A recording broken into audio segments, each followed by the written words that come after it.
Introduction. La solitude mal comprise. Il arrive un moment dans la vie intérieure, un moment discret, sans date précise, sans événement spectaculaire. Un moment où les liens qui nous entouraient autrefois commencent à se modifier sans bruit. Rien ne se casse, rien n'explose, rien ne s'effondre. Mais quelque chose glisse. Ce n'est pas une rupture brutale, c'est un déplacement silencieux, presque imperceptible, comme un paysage affectif qui change de lumière sans changer de forme. Les couleurs sont toujours là, mais elles sont plus ternes, moins vibrantes. Les messages deviennent plus rares, mais pas absents, simplement moins présents. Les rencontres s'espacent non par conflit, mais par fatigue. Une interrogation discrète apparaît, une question silencieuse qui ne cherche pas de réponse immédiate. Une question qui s'impose doucement. Et qu'est-ce qui est réellement en train de changer?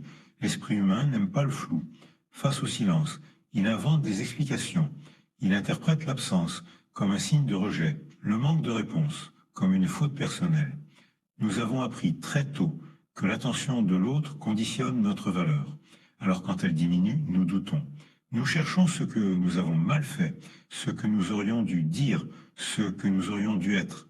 Une insuffisance supposée, une erreur imaginaire, une responsabilité silencieuse. Pourtant, lorsque l'on prend un peu de recul, avec ce réflexe de culpabilité, un autre mouvement apparaît. Ce n'est pas le monde qui s'est éloigné, c'est nous moins.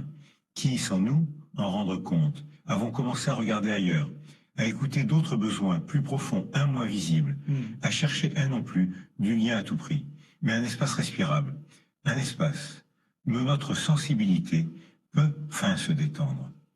Pourquoi certaines personnes ont peu d'amis? Ce déplacement intérieur ne survient pas par hasard. Il apparaît souvent lorsque l'on cesse de faire des compromis avec le superficiel. Ce n'est pas un rejet des autres, Inès. Ce n'est pas un jugement. Ce n'est pas une volonté de se sentir différent, ou nièce, ou supérieur. C'est un ajustement intérieur, un changement de fréquence émotionnelle. Ce qui nourrissait autrefois ne nourrit plus.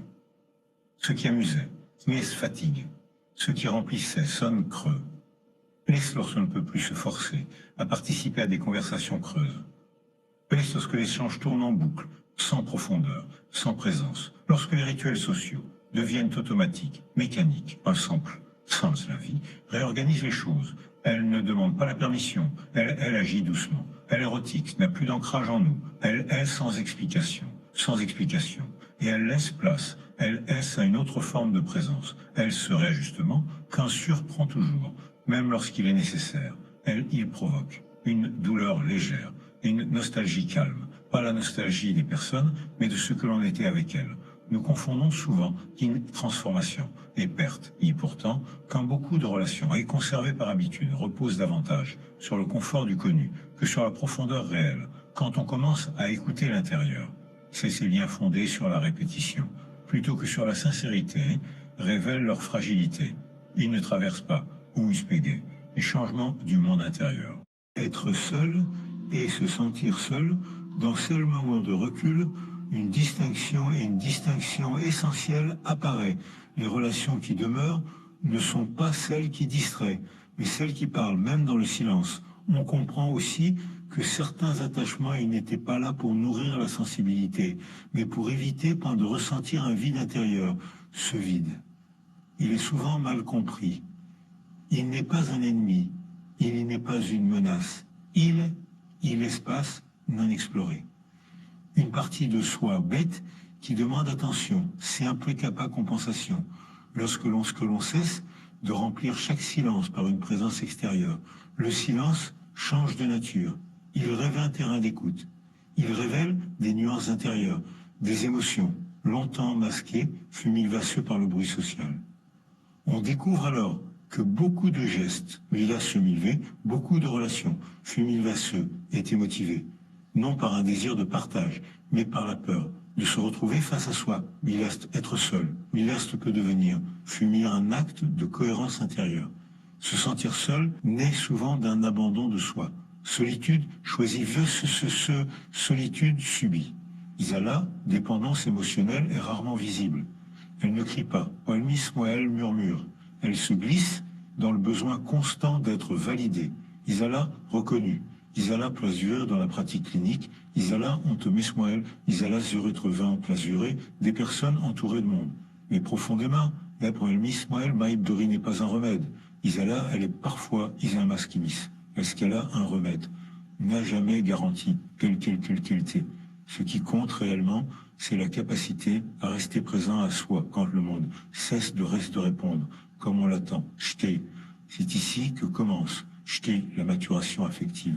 Et que lorsque l'on cesse de courir un cerf d'après la distraction émotionnelle, les blessures invisibles et la maturation intérieure, en ralentissant ce qui était enfoui, les attentes anciennes, les blessures silencieuses, les besoins non reconnus, ce que l'on attendait des autres, sans jamais se l'accorder.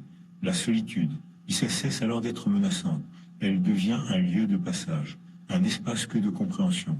On apprend à ne plus confondre validation et affection, ni présence et amour béni et lien. Ça, l'immaturité affective, ça commence lorsque l'on peut se tenir debout sans craindre. Ça, les moments de retrait. Transformation des relations, certaines relations crasses appartiennent à pris des versions anciennes de nous.